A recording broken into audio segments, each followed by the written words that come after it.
বাংলাদেশের ভেতরে কত কবরস্থান থেকে আগুন দেখা গেছে, আবার কত কবরের মাটি ভাঙ্গা লাশ দেখা গেছে, সাদা কাফন পর্যন্ত কাদা লাগে নাই, 30 বছর পরে লাশ বাইর হইছে, লাশটা তাজা, কোনো ক্ষতি হয় নাই এবং কাফনটা পর্যন্ত সাদা, একটা কোনো দাগ লাগে নাই। আবার কত কবরে সাপ বিচ্ছু দেখা গেল। ঢাকার পাশে মুন্সিগঞ্জ জেলা, মুন্সিগঞ্জ জেলার পাশে একটা জায়গা আছে কাঠপট্টি।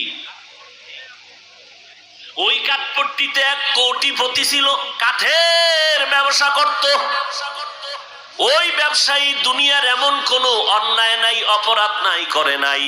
মসজিদের জন্য টাকা চাইলে গালাগালি করত, যাত্রা প্যান্ডেল করতে গেলে টাকা ঢাইলা দিয়া দিত।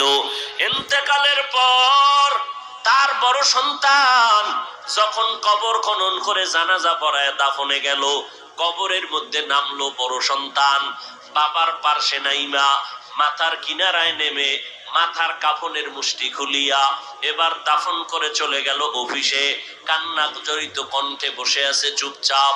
হঠাৎ করে তার পকেটে ছিল টাকার বড় একটা বান্ডিল, খরচাদি দিবে কর্মচারীদেরকে। হঠাৎ তাকায় দেখে পকেটের মধ্যে টাকা দেখা যায় না। কোথায় গেল টাকা? সন্দেহ 100।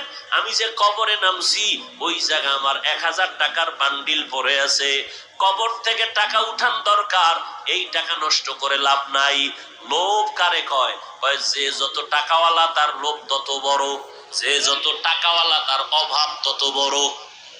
বুঝেননি? কিচ্ছু বুঝেন না, না দুনিয়া বুঝেন না আখিরাত বুঝেন।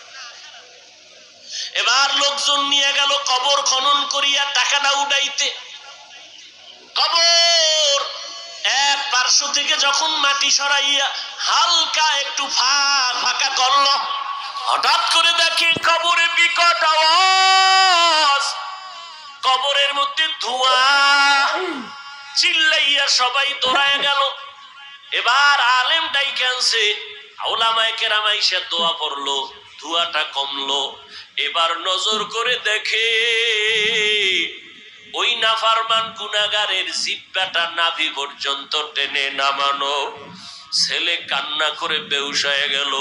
আমার আল্লাহ দুনিয়াতেই দেখায় দেয়